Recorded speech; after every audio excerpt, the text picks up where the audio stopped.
Bradesco. O Prime conecta você ao melhor do futuro. Olá, boa noite. Boa noite. Manaus recebeu hoje cargas de oxigênio que chegaram de avião e de barco. Mas pacientes continuaram sendo transferidos para outros estados do país.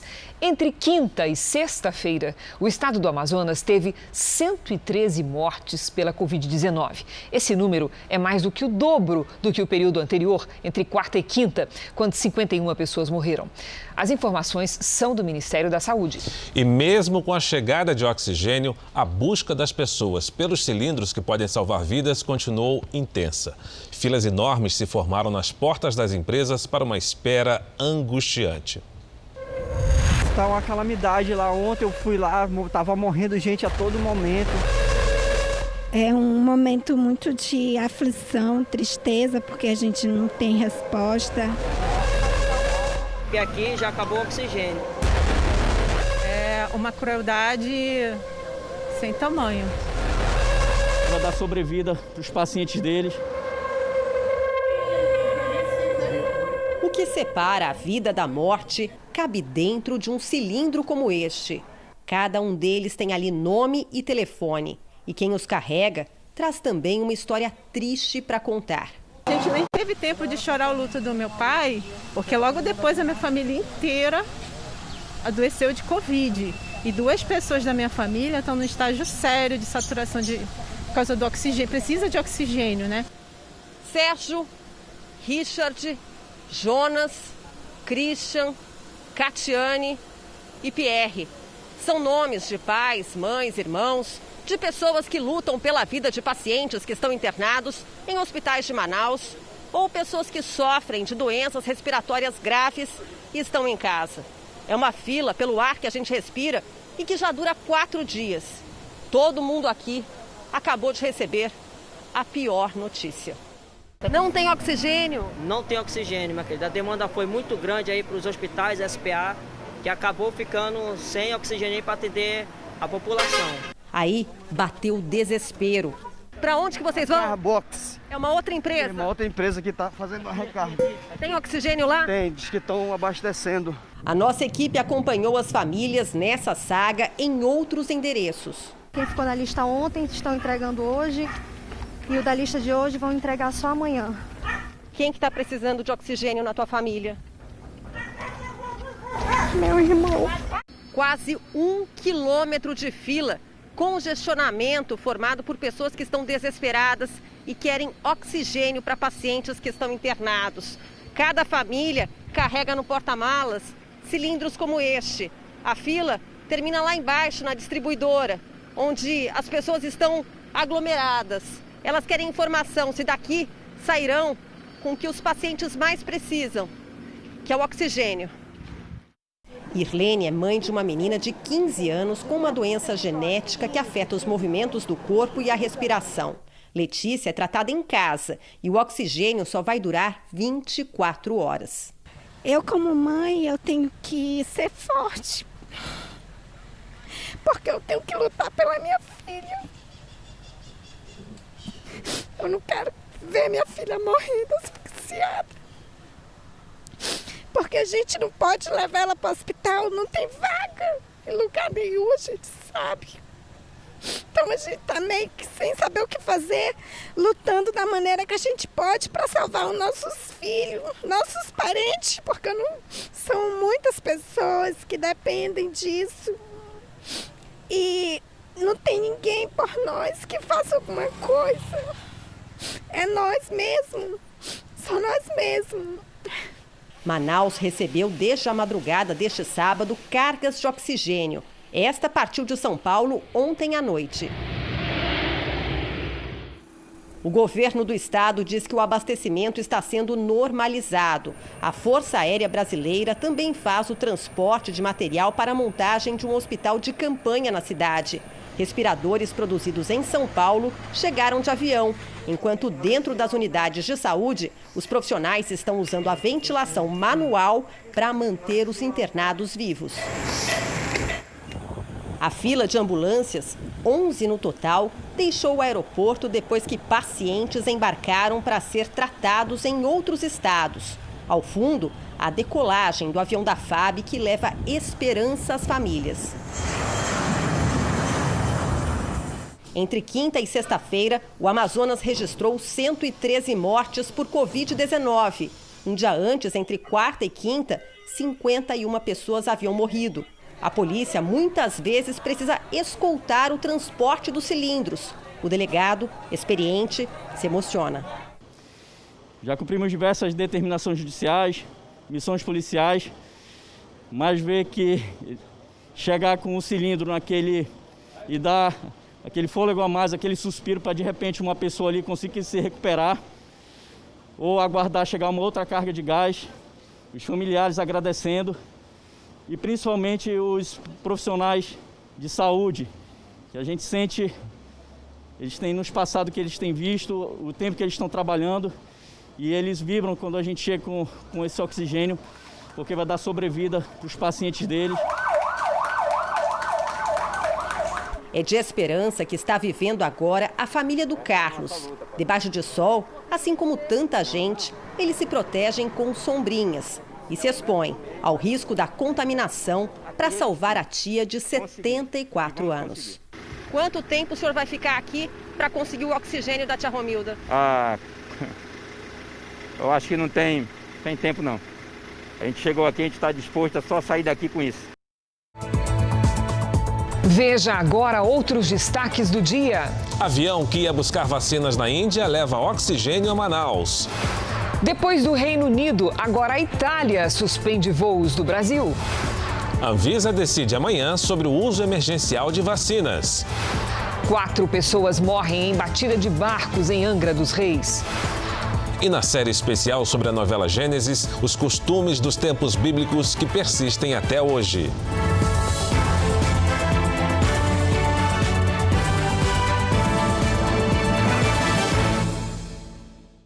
Oferecimento Bradesco, o Prime conecta você ao melhor do futuro.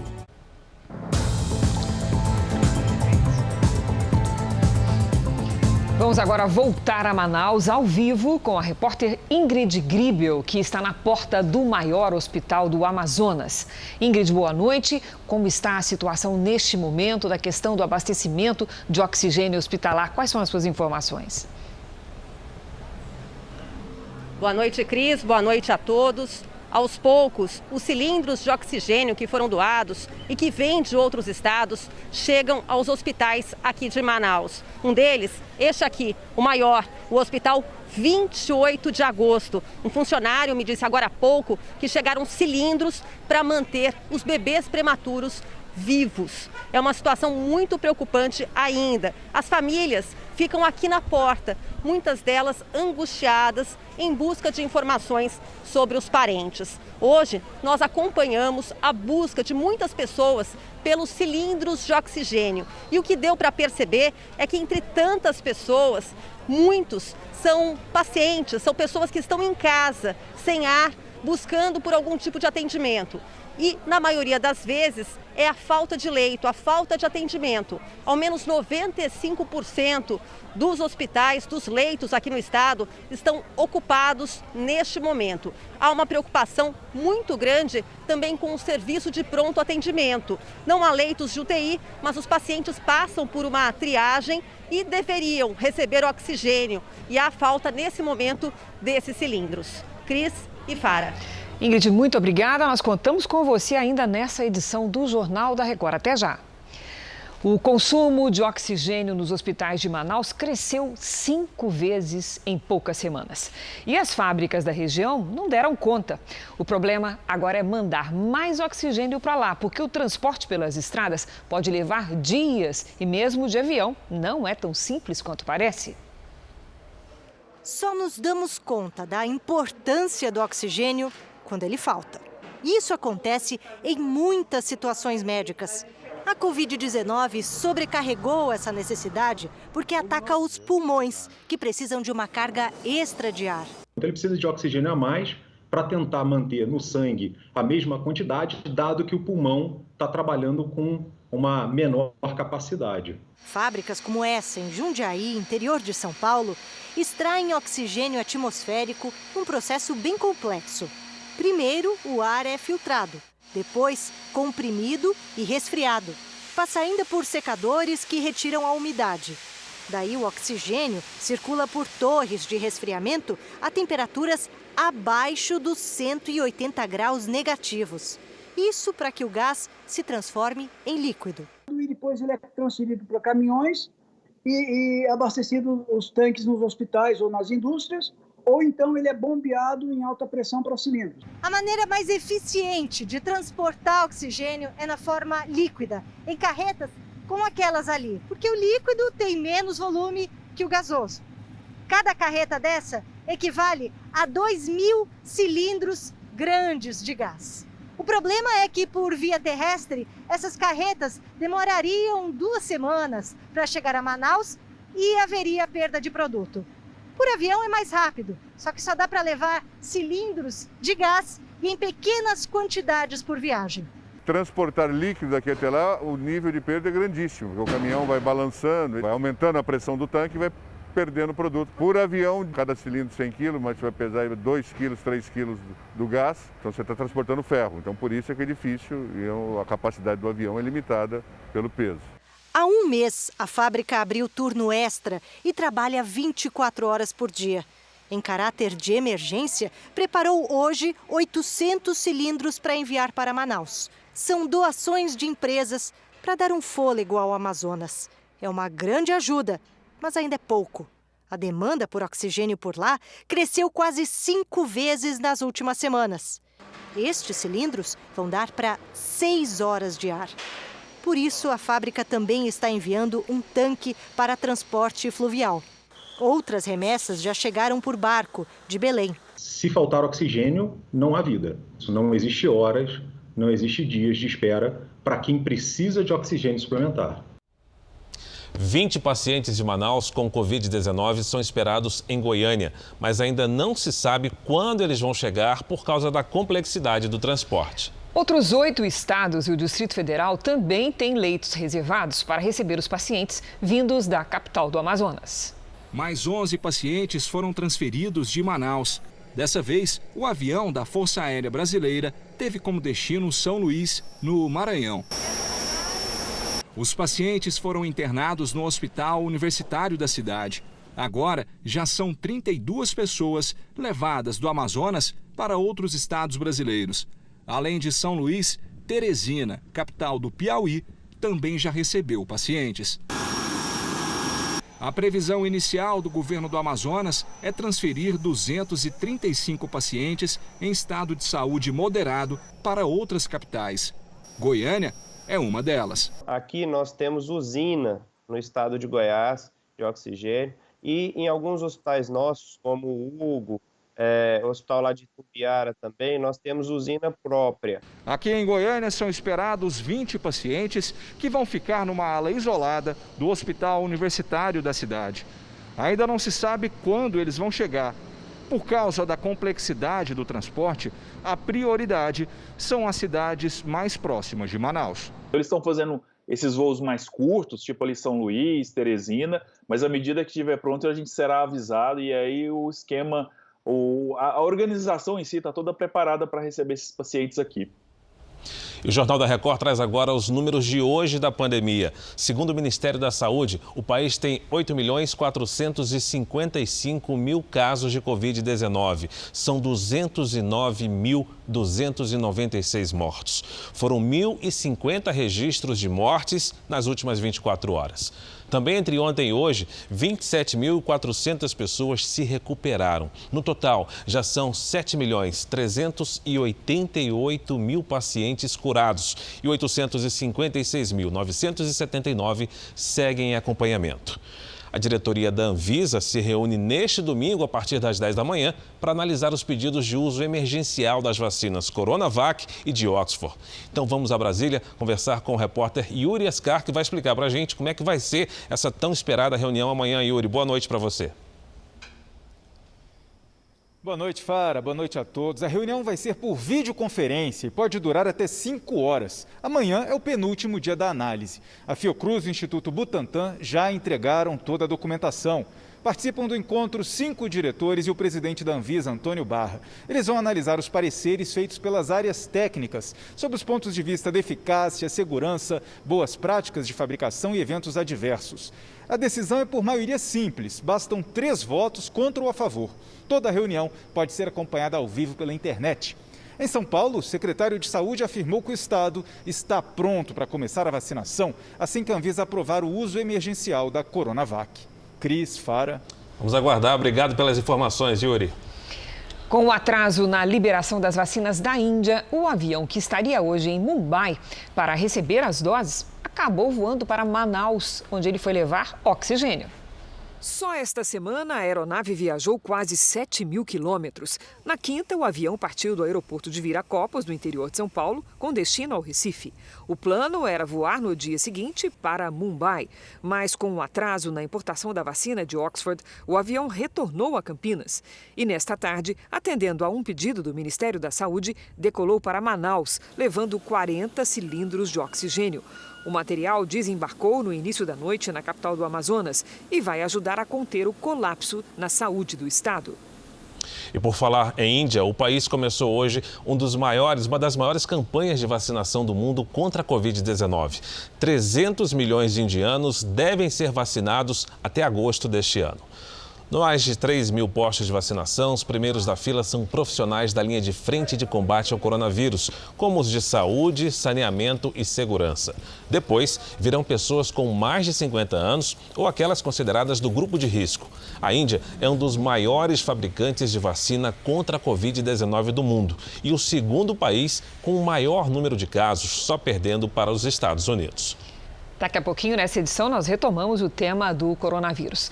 Centenas de ciclistas do Rio de Janeiro fizeram um protesto pela redução do número de vítimas de acidentes de trânsito na cidade. A manifestação aconteceu na orla do Recreio dos Bandeirantes, zona oeste da capital fluminense. Os ciclistas protestaram pela morte de Cláudio Leite da Silva, de 57 anos, atropelado por um motorista embriagado na última segunda-feira, e pelos outros ciclistas e pedestres que perderam a vida no trânsito do Rio. Pouca gente sabe, né, Cris? Mas omissão de socorro é crime. Pode dar cadeia, inclusive para a pessoa que apenas presenciou a situação. São Paulo lidera essa triste estatística. A cada 8 horas acontece um caso de omissão de socorro no estado. O acidente foi no caminho para o trabalho. Lucilene pilotava a moto quando foi atropelada por um carro em alta velocidade e só descobriu como foi parar no hospital dias depois. A pessoa que bateu em mim foi embora, não prestou nenhum socorro. Aí, como estava um movimento muito grande de carro, pessoas viram o acidente, viram a caída e chamaram a polícia rodoviária. O que aconteceu com a Lucilene é cada vez mais comum nas ruas da maior cidade do país. A punição para uma simples omissão pode chegar até 6 meses de cadeia. O problema é que a falta ou o atraso no socorro podem levar uma vítima à morte. Se omitir na hora de prestar socorro a uma pessoa ferida ou em perigo, não é só falta de coragem. Segundo a lei, isso é crime. O estado de São Paulo registra um caso de omissão de socorro a cada 8 horas. Dados obtidos pelo Jornal da Record, por meio da Lei de Acesso à Informação, mostram que 85% deles estão relacionados com acidentes de trânsito. No dia 8 de novembro do ano passado, a cicloativista Marina Arcotti foi atropelada por um motorista que fugiu do local do crime. Marina foi socorrida por pessoas que passavam pelo local, mas não resistiu. O motorista José Maria da Costa Júnior só foi indiciado mais de um mês depois do acidente. Os outros 2 ocupantes do carro também vão responder por omissão de socorro, já que viram o atropelamento, mas não ajudaram a vítima. A omissão de socorro comum, ela pode ser praticada por qualquer pessoa. Então, por mim, por você, pelo seu colega. Inclusive, se você vê um acidente de trânsito, você tem o dever de socorrer caso você seja a pessoa que esteja ali próxima, não tenha mais nenhuma possibilidade. Foi retirado de dentro do rio Piracicaba o caminhão carregado de asfalto que caiu de uma ponte em João Molevade, Minas Gerais. 4 pessoas morreram no acidente e 3 corpos já foram retirados do veículo. O corpo do motorista ainda permanece dentro da cabine do caminhão. O acidente aconteceu na última quarta-feira. De acordo com testemunhas, o motorista teria perdido o controle da direção, batido na mureta e caído no rio. O local, conhecido como Ponte Torta, é o mesmo onde a queda de um ônibus matou 19 pessoas em dezembro do ano passado. A Agência Nacional de Transportes Terrestres apreendeu nos últimos dias 5 ônibus que faziam transporte de passageiros de forma irregular em Goiânia. Mas as viagens clandestinas entre estados estão longe de acabar. Um risco para quem decide embarcar em veículos sem segurança e garantias. Difícil acreditar que alguém pagou para viajar assim.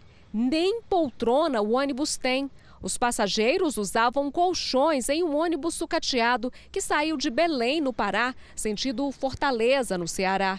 A gente orienta os passageiros, a gente tenta conscientizar os passageiros para que procurem o terminal rodoviário, mas a gente sabe que o transporte existe e ele existe porque existe uma demanda por ele também. Então a gente precisa coibir e a gente está intensificando essa operação para tentar, se não acabar, diminuir bastante esse tipo de serviço. Alguns veículos aparentam estar em boas condições, mas não têm permissão para transportar passageiros, nem ponto de apoio em terminais, guichês de passagem. Ainda assim, seguem viagem como se fossem de uma linha regular. Foi em uma assim que o Marcelo viajou para Parauapebas, no Pará. Motorista fazendo ultrapassagem em curva. Eles fazem a troca de motorista andando, não é parado. Um motorista levanta e o outro senta na cadeira para não perder tempo na viagem. Então assim, o pessoal já desce na beira das rodovias. Então é uma viagem mais rápida em vez de você entrar dentro de uma rodoviária. Somente no ano passado, quase 1.300 veículos clandestinos que faziam o transporte rodoviário interestadual foram apreendidos. Também foram aplicadas 2.678 multas. O trabalho de fiscalização ajuda a levar mais segurança para quem decide viajar de ônibus.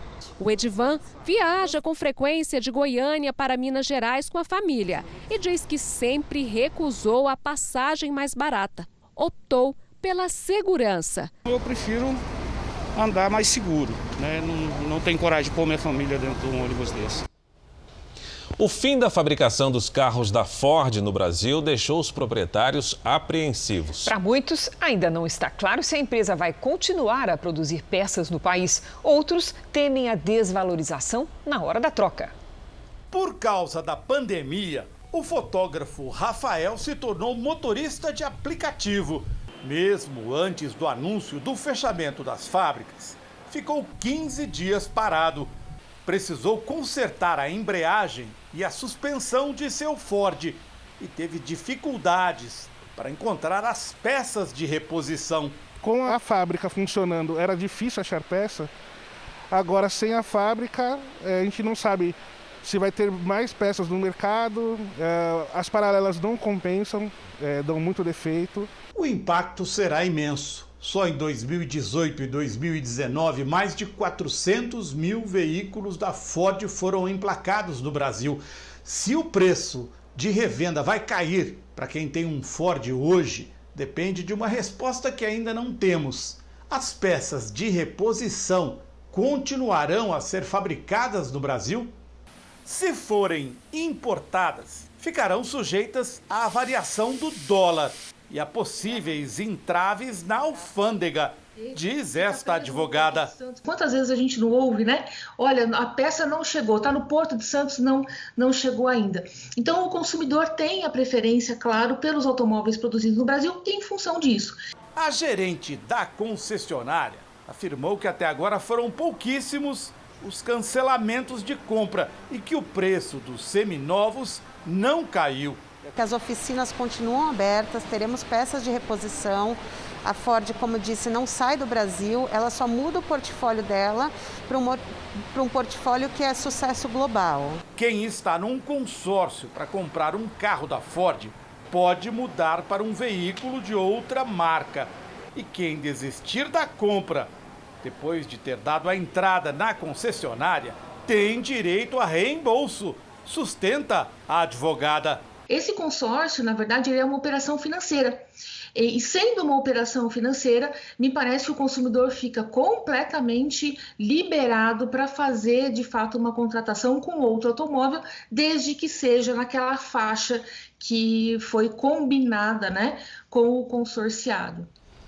A Ford afirma em comunicado oficial que vai manter a assistência total ao consumidor com operações de vendas, serviços, peças de reposição e garantia para seus clientes no Brasil e na América do Sul. Veja agora os destaques do próximo Domingo Espetacular. O desabafo do ator Henry Castelli. Vítima de socos e chutes. Ele se envolveu numa confusão, foi agredido e teve a mandíbula quebrada. Eu pensava apenas na minha família, nos meus filhos. O ator fala sobre a lenta recuperação e os desafios para retomar a carreira. Roberto Cabrini desembarca em Manaus para mostrar a cidade à beira do colapso na saúde. Aqui, as UTIs estão lotadas, falta oxigênio e a situação é muito crítica. O número de mortos aumenta a cada minuto. Uma explosão. Essa mulher ajudou a salvar a vida de um motoqueiro acidentado no meio da estrada. Nós não sabemos se ele estaria vivo, se não tivesse sido socorrido. Agora eles vão se reencontrar e, claro, a gente acompanhou tudo. Um amigo que é uma fera. Você vai conhecer um professor que conquistou a confiança de um jacaré. Você já viu o jacaré chegar tão perto assim? Como ele fez isso? É neste Domingo Espetacular. Depois da Hora do Faro. Até lá.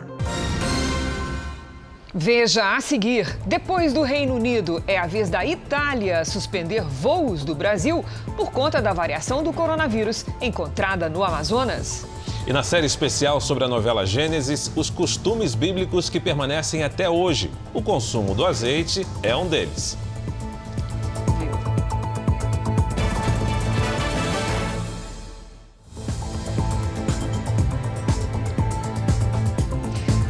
O Instituto Butantan ainda não respondeu ao Ministério da Saúde se vai entregar a totalidade das vacinas da Coronavac ao governo federal, como exigido pelo Ministério da Saúde. O governo de São Paulo quer que as vacinas destinadas ao uso no estado já fiquem à disposição da Secretaria de Saúde. Sem contar com 2 milhões de doses da Índia, que ainda não definiu uma data para mandar as vacinas ao Brasil, o Ministério da Saúde quer que toda a produção da Coronavac, ou seja, 6 milhões de doses armazenadas no Instituto Butantan, em São Paulo, sejam enviadas ao governo federal. Mas o governo paulista resiste em entregar todos os lotes da vacina. O Butantan argumenta que as doses destinadas a São Paulo deveriam permanecer no estado, o que, segundo o Instituto, é comum nas campanhas nacionais de vacinação. O Ministério da Saúde respondeu que todas as vacinas terão que ser enviadas, porque a responsabilidade do Plano Nacional de Vacinação é do governo federal. Se aprovadas as vacinas, a previsão é que somente uma parte do grupo prioritário, que soma quase 15 milhões de pessoas e é formado por trabalhadores da saúde, idosos acima de 75 anos, além dos que vivem em asilos, índios e ribeirinhos, seja imunizada nesta primeira fase. A vacina do Butantan exige 2 doses com intervalos de 21 dias. Ou seja, 6 milhões de doses do Butantan só conseguiriam vacinar 3 milhões de pessoas. Já os 2 milhões da vacina de Oxford também precisam de 2 doses, mas com intervalo maior, de 3 meses.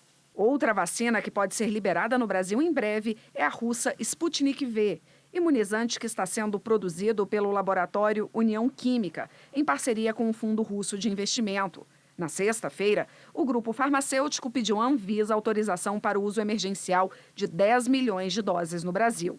Segundo o laboratório, as doses estariam prontas até o final de março. O governo de São Paulo informou ter recebido o novo ofício do Ministério da Saúde e que avalia o documento. E nesta quarta-feira, 20 de janeiro, estreia o novo programa do Geraldo Luiz aqui na Record TV. Vai se chamar A Noite é Nossa.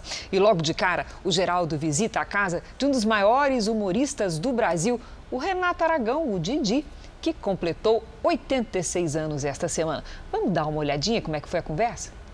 Ou da poltrona. Renato Aragão exclusivo. Na semana em que completa 86 anos, o trapalhão mais querido do Brasil recebe Geraldo Luiz na mansão onde mora no Rio de Janeiro. Aqui é meu cantinho. Tá brincando, Renato? Tudo é inédito. Em entrevista reveladora, o eterno Didi falou da família. Não tem nem 10% do meu pai. Dos desafios enfrentados ao longo dos 60 anos de carreira. Enfrentar tudo de cara, sem reclamar de nada. A parceria com Dedé, Mussum e Zacarias. No programa que fez o Brasil parar diante da TV por 30 anos. Juntos para sempre. O país inteiro tem um pedacinho desse homem. Imagens raras do começo da carreira ainda na Record TV. Doeu pra burro, né? Não, doeu pra mim, você não sentiu nada. Descubra quem é o famoso cantor que fez parte da primeira formação de Os Trapalhões. Trabalhou comigo muito tempo, as meninas choravam. Tudo isso na estreia do A Noite é Nossa, com Geraldo Luiz, que chega também. Segura. Com uma trupe pra lá de divertida. E com os repórteres Fabiola Gadelha, Célia Pinho e o lendário Rodolfo. Música que tem nome de gente. Corrida, volta desgramada. E ainda o novo fenômeno da música brasileira. Não me deixa, volta. O cantor Thierry, que é um dos maiores artistas do país, com sucessos gravados por nomes como Ivete Sangalo, Gustavo Lima e Marília Mendonça. Tô evitando os lugares pra não te ver. E as surpresas que aguardam pelo cantor ao vivo no palco. É nesta quarta, na estreia do A Noite é Nossa, aqui na Record TV. Aguarde e confie. Funk! Vai estrear muito bem o Geraldo Luiz, né? Você vai ver a seguir. Acidente com lancha causa 4 mortes em Angra dos Reis, no Rio de Janeiro. E na série especial sobre a novela Gênesis, como a Bíblia e suas histórias atuam como fonte de inspiração na escolha dos nomes dos brasileiros.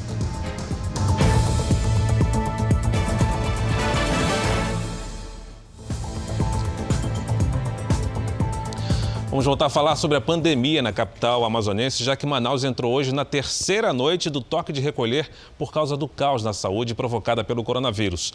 Vamos voltar então com a repórter Ingrid Gribel, saber dela até quando valem essas medidas de restrições. Ingrid, boa noite para você.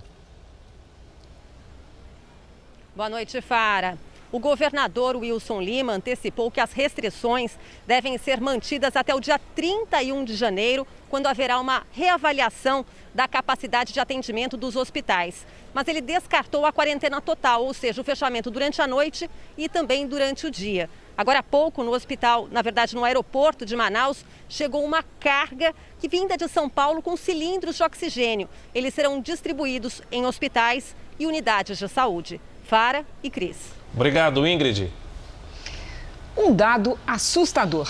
No Brasil, 9 pessoas desaparecem por hora. E as buscas muitas vezes ficam por conta dos familiares. Você vai conhecer agora as histórias de 3 pessoas que sumiram em matas. Parentes e bombeiros procuram na mata fechada pistas que levem a Jorali Antônio Miranda, de 50 anos. Ele fugiu do hospital público, onde se tratava de alcoolismo. Todo ano, cerca de 80 mil pessoas desaparecem no Brasil, o que leva a uma média de 9 desaparecimentos por hora. Vícios, briga na família, decepção no casamento, os motivos são vários. E aqui em Minas o que chama a atenção é o crescente número de desaparecidos que vão para o meio do mato. Foi o que aconteceu com Tiago Tempo Alves, de 33 anos. Isso aqui é a casa do Tiago. Ele saiu desse portão aí, desceu essa rua e foi em direção àquela mata lá, tá vendo? Há quase um mês, os irmãos tentam encontrar alguma pista dele no Parque Estadual do Rola Moça, o 3º maior em área urbana do Brasil. Especialistas recomendam que a família procure ajuda diante dos primeiros sinais de possibilidade de desaparecimento. Os sinais, os sintomas de depressão, né? As falas de forma depressiva. Esta é a última imagem de seu Antônio Moya, 87 anos. Segundo os parentes, ele teria se estressado de tanto ficar em casa durante a pandemia e também decidiu sumir mata adentro. E a gente não consegue uma pista boa que leve a ele.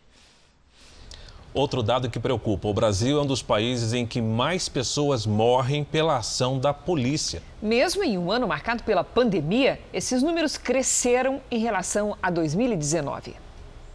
Era para ser apenas uma voltinha no bairro no fim do dia, mas depois de uma abordagem policial, o cabeleireiro Rogério, de 19 anos, não voltou mais para casa para comemorar o aniversário.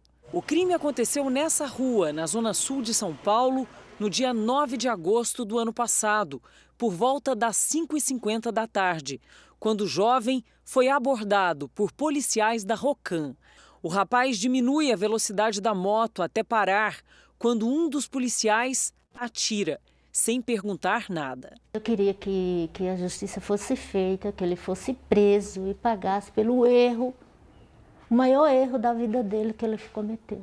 O caso do Rogério é um trauma único para essa mãe da Zona Sul de São Paulo e mais um num grupo crescente, o de jovens mortos por policiais.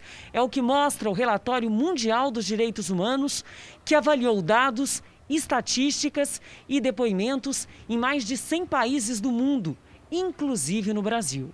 O relatório mostra que as mortes por policiais no Brasil cresceram 6% no primeiro semestre do ano passado, comparado com o mesmo período de 2019.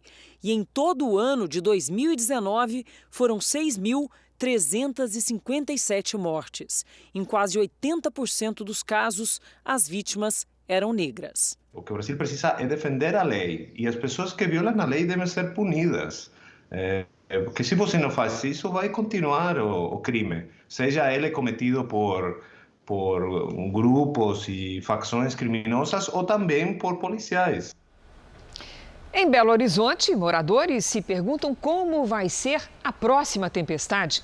Hoje foi dia de arrumar parte dos estragos causados pela última delas.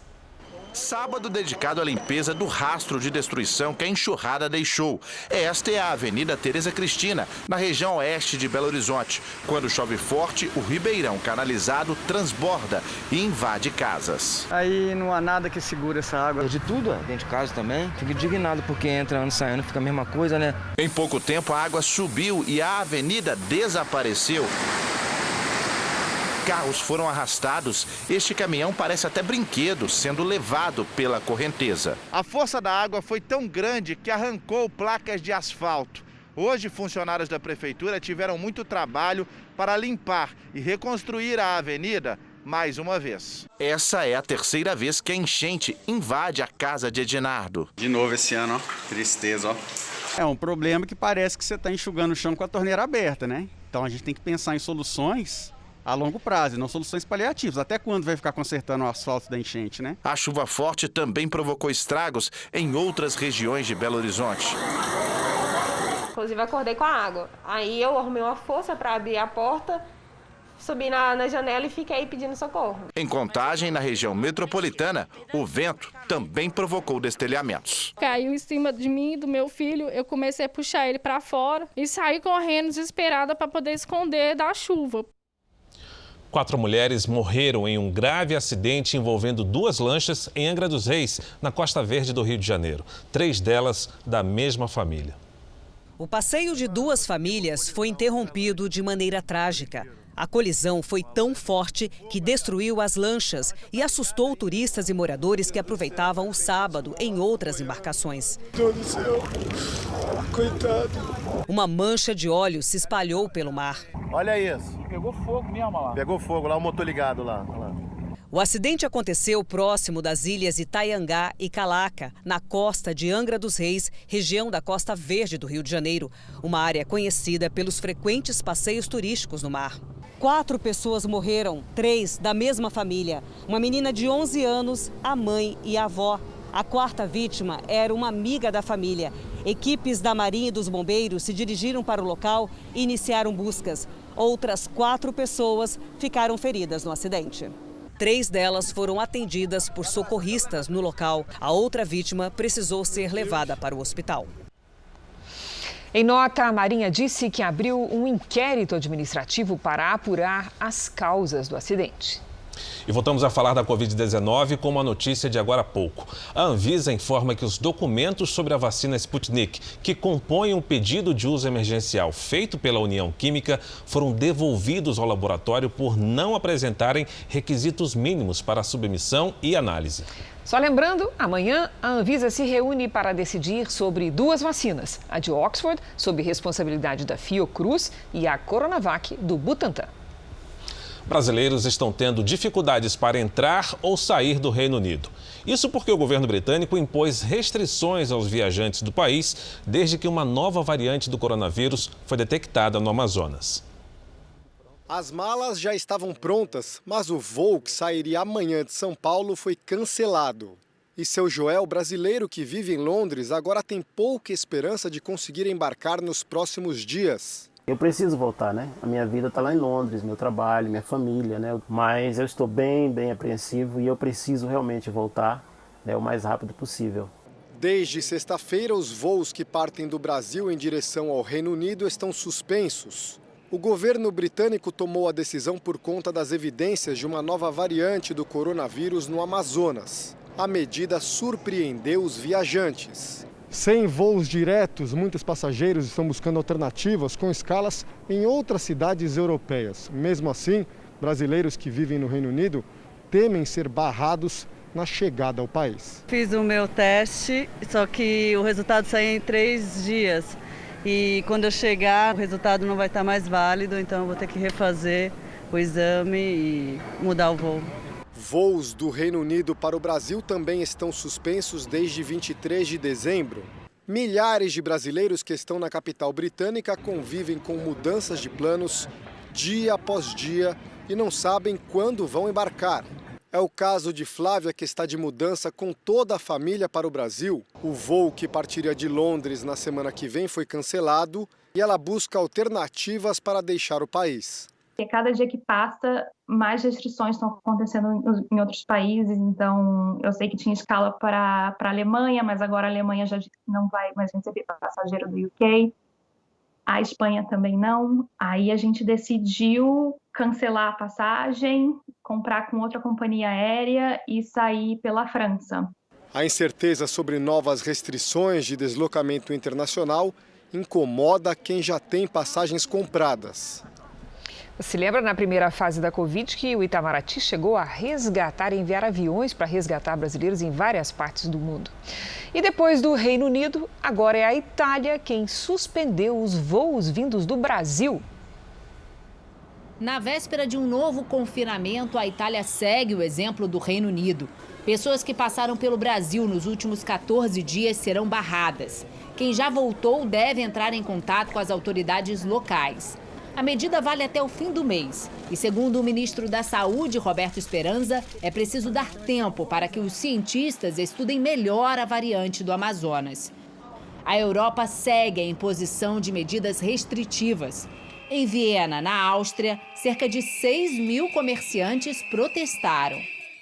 Em Portugal, foi difícil não aproveitar o lindo sábado de inverno, mas só é permitido sair de casa para ir ao mercado, à farmácia, ao médico, trabalho ou ainda para fazer exercício ao ar livre. E mesmo assim, sozinho. Esse é o cenário por quase toda a capital Lisboa. Calçadas vazias, comércio fechado, restaurante no serviço de entrega. O objetivo do governo é que esse bloqueio reduza os números do novo coronavírus aqui no país. Mas isso só deve acontecer daqui a 2 semanas. Hoje, Portugal teve mais um dia de recorde no número de mortes e de novos infectados pela Covid-19. Portugal vacinou até agora cerca de 100.000 pessoas, entre idosos que vivem em asilos e profissionais de saúde.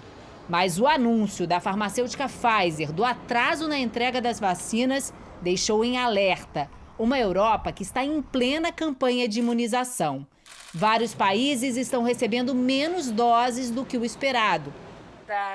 A presidente da Comissão Europeia garantiu que conversou pessoalmente com os responsáveis pela produção e que o atraso não vai atrapalhar a quantidade de vacinas destinada para o continente. A farmacêutica disse que precisa de tempo para conseguir aumentar a produção, mas tempo é o que os países não têm. A atriz Eva Vilma continua internada em São Paulo para tratamento de uma pneumonia. De acordo com os médicos, ela está com líquido nos pulmões e um edema, mas tem apresentado uma boa evolução do quadro clínico. A doença da atriz, que não está relacionada à Covid-19, é um alerta para uma das doenças respiratórias mais comuns. Um novo teste para a Covid-19 feito pela atriz novamente deu negativo. Eva Vilma, de 85 anos, está internada desde o último dia 7. A pneumonia é do tipo bacteriana. Na rede pública de saúde, existem vacinas contra a gripe e também contra as bactérias que provocam a pneumonia habitual, mas elas não previnem a Covid. Ainda assim, podem evitar que uma pessoa infectada desenvolva mais problemas. Por que a gente toma vacina da gripe? Não é somente para não ter gripe, é também para não ter a complicação mais importante da gripe, que é a pneumonia, que pode ser causada pelo próprio vírus de influenza. É a conhecida prevenção, mas que muita gente prefere ignorar. Valmir achou que nunca mais ia se divertir com a filha.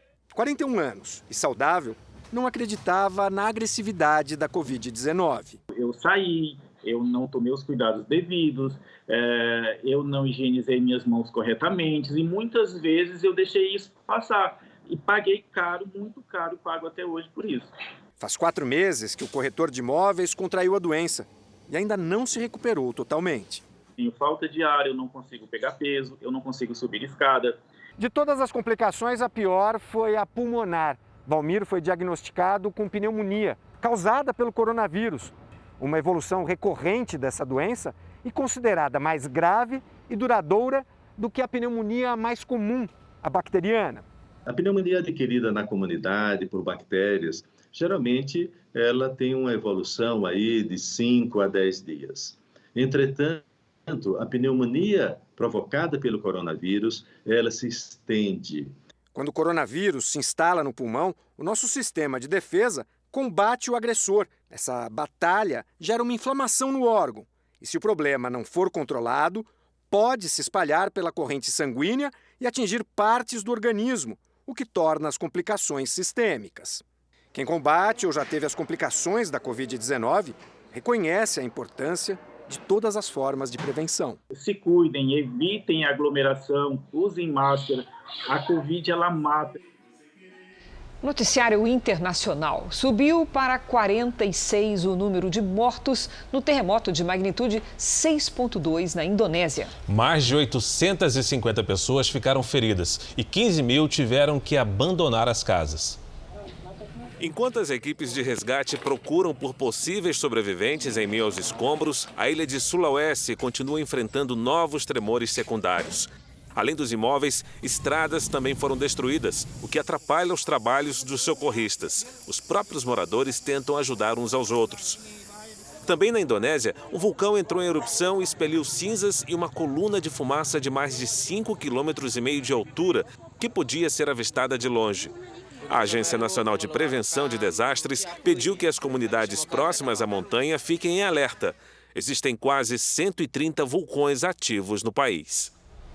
E amanhã, estudantes do Brasil inteiro, menos do Amazonas, começam a fazer o Enem. Uma prova diferente esse ano por causa da pandemia, né, Cris? Só que com o mesmo nervosismo de sempre. Foi um ano inteiro de preparação em casa. Com as aulas online, a disciplina precisou ser redobrada.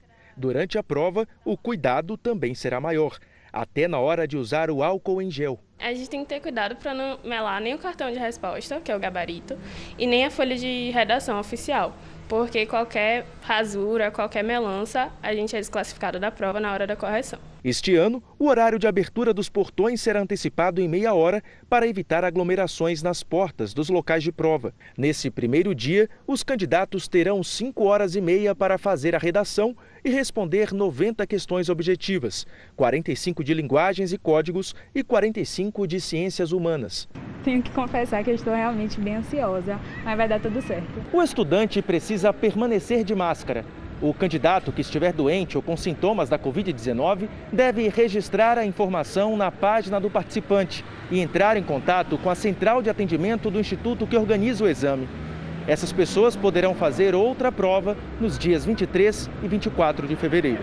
Para quem vai encarar o Enem amanhã, esse professor recomenda uma boa noite de sono daqui a pouco e estratégia na hora da prova. A primeira dica que eu dou é ter muita calma na leitura, certo? E estratégias também de fichamento das questões ajuda muito para você não ter que reler a mesma questão várias vezes. Então pega a ideia central e foca nela. Olha, aí é muito importante ficar de olho no horário. Os portões abrem às 11h30 da manhã e fecham à 1 da tarde. Os candidatos terão 5 horas e meia para resolver as questões objetivas de linguagens e ciências humanas e ainda fazer a redação.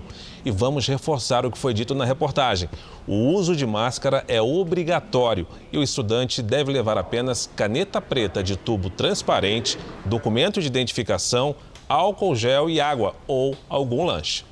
Para você que vai fazer a prova, foco e calma. Palco dos mais importantes jogos do futebol brasileiro, o Maracanã receberá no próximo dia 30 de janeiro uma final muito especial, um clássico paulista no Rio de Janeiro. O Maracanã espera pelo melhor futebol da América com a terceira final brasileira na história da Libertadores. Depois de São Paulo e Atlético Paranaense em 2005 e São Paulo e Internacional em 2006, é a vez de Palmeiras e Santos. Será a quinta participação de cada um na decisão. O Santos tem 3 títulos, o Palmeiras 1. Para chegar à final, o Santos superou adversários dentro e fora de campo. Então, com muito custo, a gente conseguiu pagar um 13º que estava atrasado, pagar um fundo de garantia que estava atrasado. Além da Libertadores, o Palmeiras ainda busca outras glórias na atual temporada, que por conta da pandemia se alongou de 2020 para 2021. Já foi campeão paulista, pode ser campeão da Copa do Brasil e segue com boas chances no Brasileirão. Tal como disse o nosso professor, é bom sinal, é sinal que estamos em todas e todos nós queremos estar em todas e podem ter a certeza que vamos lutar até ao fim por todas. A gente está de parabéns, não só o Palmeiras e o Santos, o futebol brasileiro. É uma vitória nossa isso. Agora responde pra gente, o que você estaria disposto a deixar para trás em busca de um sonho?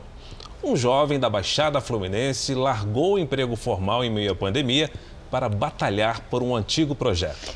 Uma história que sensibilizou outras pessoas e já começa a produzir os primeiros resultados.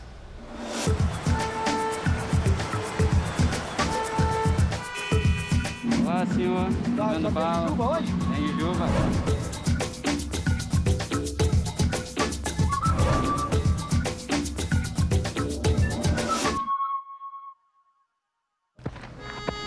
Esses pés andam quilômetros todos os dias. Mal amanhece e o Cassiano já está pronto. Organiza a mercadoria e sai.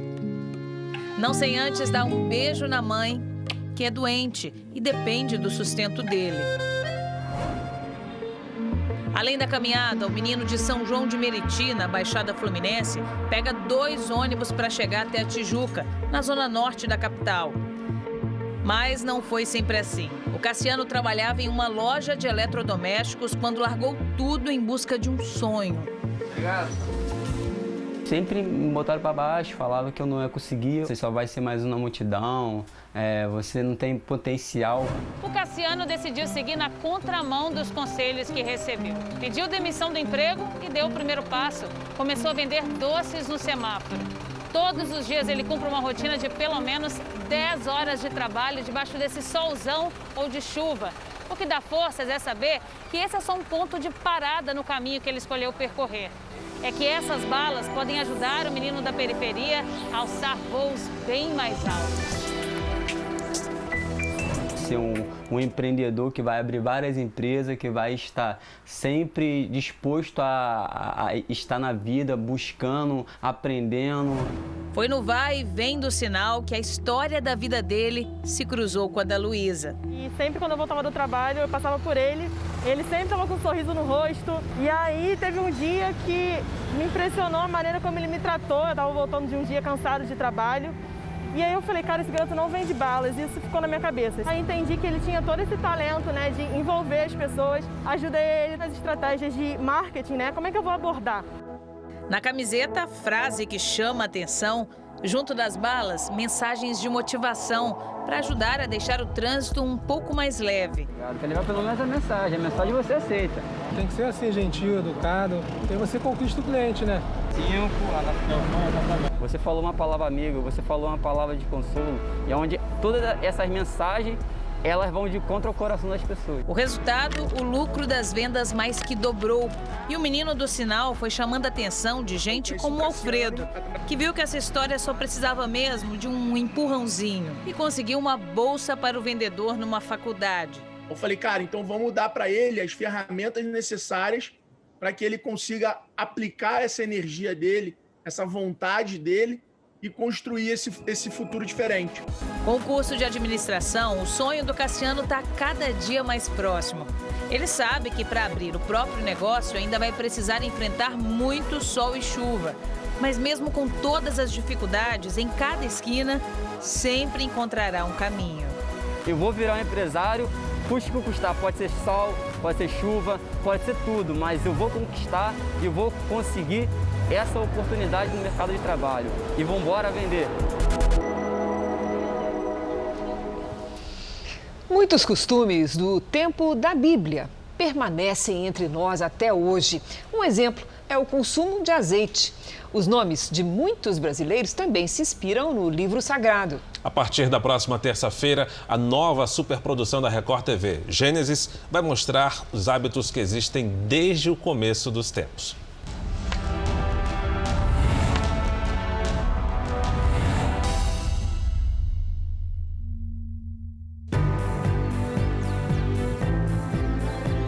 Oliveiras, árvores de raízes profundas que brotam mesmo depois de longos períodos de estiagem ou mesmo de muita chuva.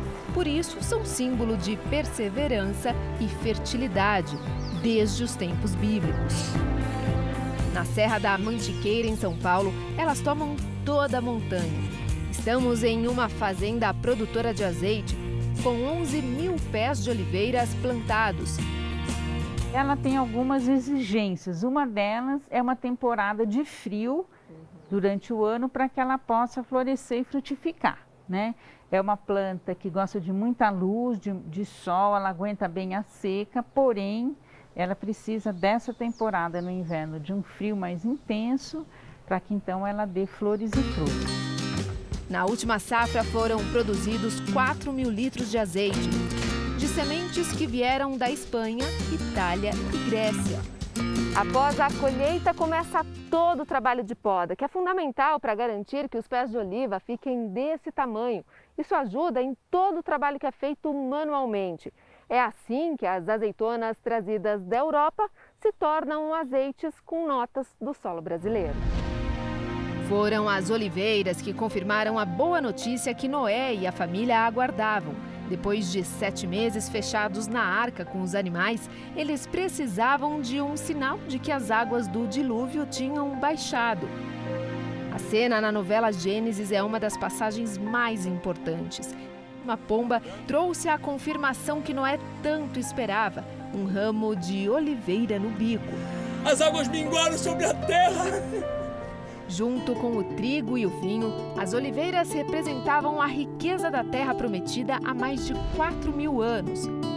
E por aqui também chegaram para garantir o sustento de muita gente. Só tinha eu de funcionário. Hoje a gente tem quase 30 funcionários na fazenda. O bairro aqui, tudo valorizou muito a chegada das oliveiras aqui.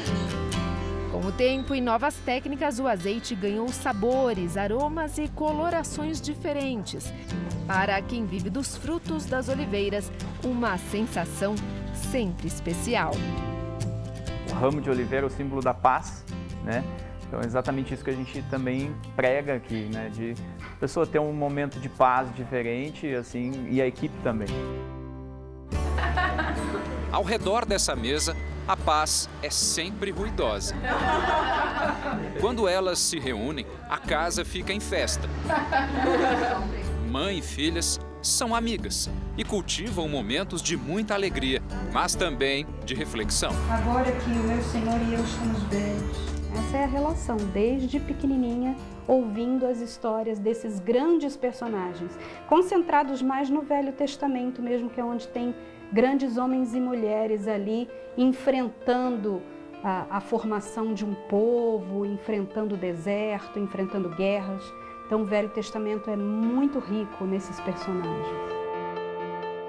A Rosana nunca teve muitas dúvidas na hora de escolher o nome das 4 filhas. Rebeca, Ruth, Sara e Ana comprovam uma forte tradição dos brasileiros, ter a Bíblia Sagrada como fonte de inspiração. Por que isso, Rosana?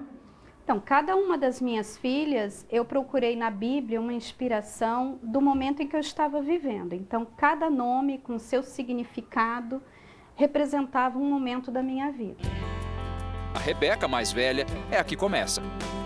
Na língua original, o hebraico, significa que une, a que liga. Tudo que eu aprendi, tudo que me formou, a pessoa que eu sou hoje, o caráter que eu tenho hoje e a fé que eu tenho hoje, graças aos ensinamentos que eu tenho da minha mãe.